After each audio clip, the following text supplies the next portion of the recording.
Kamakailan, nakapanayam ng aming senior US correspondent na si Mike Wackenheim, si European Commissioner para sa Mediterranean na si Robert Suica tungkol sa mahahalagang pandaigdigang issue.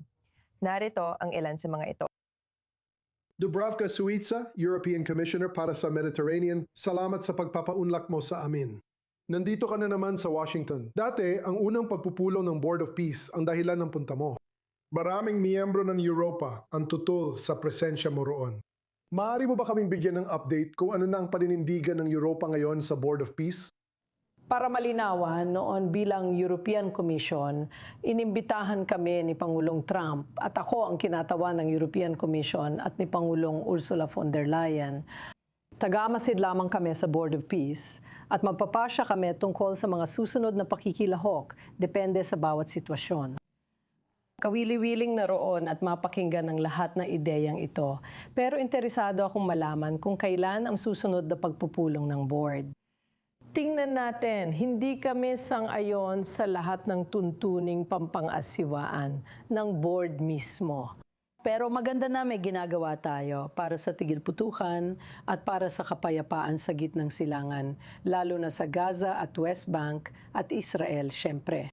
Alam mo, napakalaki at dominante ang papel ng mga Amerikano sa seguridad sa gitnang silangan. Ano ang maaaring itsura ng magkakaisang paninindigan ng Europa pagdating sa seguridad sa rehiyon? Para maintindihan mo ang papel namin, sinasabi namin, gusto naming maging kalahok, hindi lang tagabayad. Ganito ang sitwasyon na yon. Malaki ang binabayad namin. At hindi ko alam kung alam mong kami ang pinakamalaking nagbabayad sa Palestinian Authority. Hindi sila makakaraos kung wala ang pera namin, kung wala ang tulong namin. At may malaking pondo kami para sa kanila. Dahil naniniwala kami na kung mamumuhunan kami sa Palestinian Authority, tinutulungan din namin ang Israel para magkaroon ng seguridad sa kanilang paligid. Pero syempre, palagi naming isinusulong ang two-state solution. Alam naming mahaba at hindi madali ang daan patungo sa layuning yon. Pero may karapatan din ng Israel na ipagtanggol ang sarili at ito ang aming paninindigan. Karapatan ng Israel na magkaroon ng sariling estado, ngunit dapat din tayong sumunod sa batas internasyonal. Ito ang aming posisyon mula sa European Union at European Commission.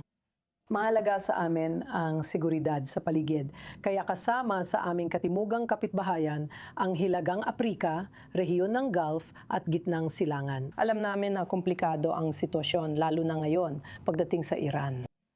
Kasabay nito, alam namin na mahalagang pigilan ang Iran na magkaroon ng kakayahang nuklear.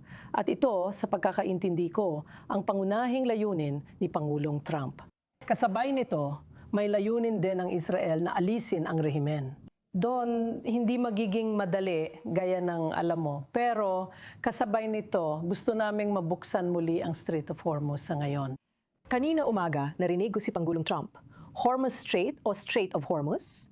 Ayos lang daw, basta hindi Trump Strait. Pero hindi ito nakakatawa dahil ang pagharang nga ito ay talagang maaring magdulot ng pandaigdigang krisis. At sa mga sandaling ito, nararanasan na natin ito dahil tumataas ang presyo ng enerhiya. At para sa Europa, ayos pa ito sa ngayon dahil wala tayong langis at krudo mula sa Persian Gulf na ito. Dahil alam mo may LNG tayo mula Estados Unidos at enerhiya mula Norway at Algeria. Kasabay nito, unti-unting maapektuhan hindi lang ang Europa at rehiyon, kundi pati buong mundo. Pati Amerikano ay magdurusa rito. At ang posisyon natin ay kailangan natin pababain ang tensyon. Kailangan natin gamitin ang diplomasya at makipagnegosasyon gaya ng ginagawa ni Pangulong Trump na yon. Alam mo ang naging resulta ng huling negosasyon sa Pakistan, pero umaasa kami sa susunod na round ng negosasyon para mabuksan muli ang kipot ng Hormuz. Mahalaga ang kalayaan sa paglalayag at ayon sa pandaigdigang batas pandagat dapat itong malaya.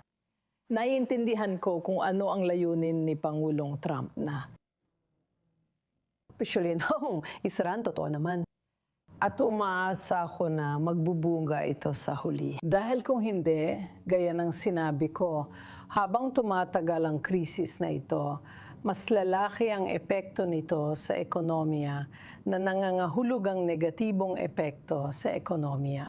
Ang alam natin na yon, sumali ako sa isang roundtable sa IMF.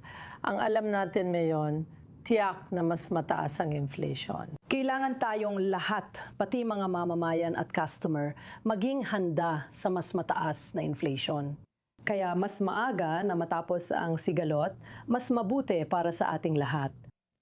Nabanggit mong gusto ninyong maging aktibong kalahok, hindi lang tagapagbayad. Mayroong Pact for the Mediterranean na nasa ilalim ng iyong pamumuno at gumawa ka ng action plan para ipatupad ang kasunduang iyon na ipapakita mo sa mga darating na araw dito. Ano sa dokumento at inisyatibang iyon ang magpapalakas sa mga Europeo bilang aktibong kalahok, hindi lang bilang tagapagbayad? Mukhang alam mo ang tungkol dito. Ang kasunduan para sa Mediterranean ay bagong balangkas para sa Mediterranean at rehiyon, pati na rin ang gitnang silangan. Kasama rin dito ang Iran, Iraq, Syria at lahat ng mga bansa, pati na rin ang mga bansa sa Gulpo. Para sa amin, mahalaga ito na. Mahalaga ang pakikipag-partner sa lahat ng bansa. Sa ngayon, may partnership na kami sa Jordan, Egypt, Tunisia, at nakikipagtrabaho rin kami sa Morocco. Nagsimula na rin kaming makipag-partner sa Saudi Arabia, United Arab Emirates at Qatar. Gusto rin naming magkaroon ng bilateral na kasunduan sa lahat ng bansa sa rehiyon kapag maayos na ang sitwasyon. Halimbawa, nag-alok ako ng komprehensibong kasunduan sa pakikipag-partner sa Lebanon sa ilalim ng kasunduan para sa Mediterranean. Sa kasama ang palad, hindi pa tapos ang sitwasyong ito. Umaasa ako na matatapos na ito sa lalong madaling panahon at magpapatuloy nating makita ang Lebanon bilang huwarang bansa para sa gitnang silangan.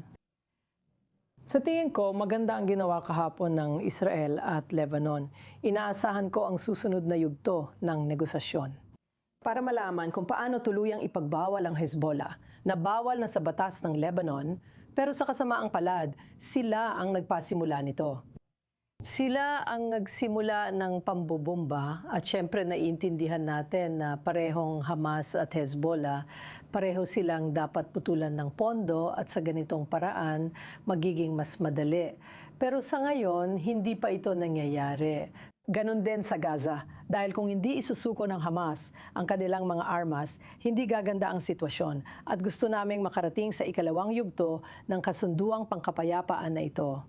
Sa kasamaang palad, hindi ito ang nangyayari. Kailangan talagang may magdisarma sa Hamas, hindi kami yon sa Europa. Tinutulungan namin hanggat kaya, pero ang interbensyong militar ay para sa iba. Tingnan natin. Sa tingin ko, kung hindi ito militar, dapat ay negosasyon. At inaabangan ko ang espesyal na sugo na si Nikolai Mladenov at ang pambansang komite. Nasa Cairo pa rin sila sa kasamaang palad. Hindi sila makasunod. Hindi pa sila makapasok sa Gaza sa ngayon, pero may mga negosasyon na isinasagawa kasama ang Hamas. Sinusubukan silang kumbinsihin na isuko ang kanilang mga armas. Napaka-komplikado nito, pero posible naman. Alam mo yun, posible kung magpapakita ng mabuting loob ang Israel at sila. At sa tingin ko, para sa kapakanan ng lahat, ang magkaroon ng kapayapaan at seguridad at tungkol ito sa mga bata. Hindi lang ito tungkol sa mga Palestino, kundi pati na rin sa mga batang Israeli. Lahat sila ay kailangang mamuhay ng mapayapa at ligtas. Sa ngayon, hindi pa ito nangyayari. Diyan papasok ang tanong ko tungkol sa kinabukasan ng EU-Israel Association Agreement na siyang namamahala sa kalakalan at diplomatikong ugnayan ng dalawang panig. Parang nakabitin na lang ito yan. At ang pamahalaan ng Hungary na katatanggal lang sa pwesto sa halalan ay isa sa ilang nagsisilbing panangga sa pagitan ng pagsuspinde ng kasunduan at pagpapatuloy nito. Ano sa palagay mo ang magiging kinabukasan ng relasyon ng EU at Israel? Alam mo na, ang Israel ay isa sa ating napakabuting katuwang. Katuwang sa kalakalan, sa agham, sa teknolohiya, at napakaganda rin ng ugnayan natin sa larangan ng edukasyon. Pero kasabay nito, may ilang issue rin tayo. Tulad ng sinabi ko, may iba't ibang pananaw sa politika sa Europa. At noong kanyang State of the Union speech, si Pangulong von der Leyen noong Setyembre ng nakaraang taon, inilatag niya ang association agreement na ito. Nasa mesa pa rin ito, kaya makikita natin ang susunod na mangyayari. Hindi ito depende sa komisyon, kundi sa 27 miyembrong estado. Binanggit mo ang Hungary, pero may iba pang bansa din. Tingnan natin kung ano mangyayari. Hindi ko sinasabing banta ito, pero kailangan natin ng ilang kasangkapan at ito ang kasangkapang meron tayo sa ngayon. At alam namin komplikado rin ang sitwasyong pampolitika sa Israel dahil papalapit na ang eleksyon ninyo. Alam namin ang nangyayari, pero ayaw namin kumilos na may halong politika. Mas kumikilos kami ayon sa aming mga patakaran sa Europa, ayon sa aming mga ipinangako sa mga mamamayang Europeo.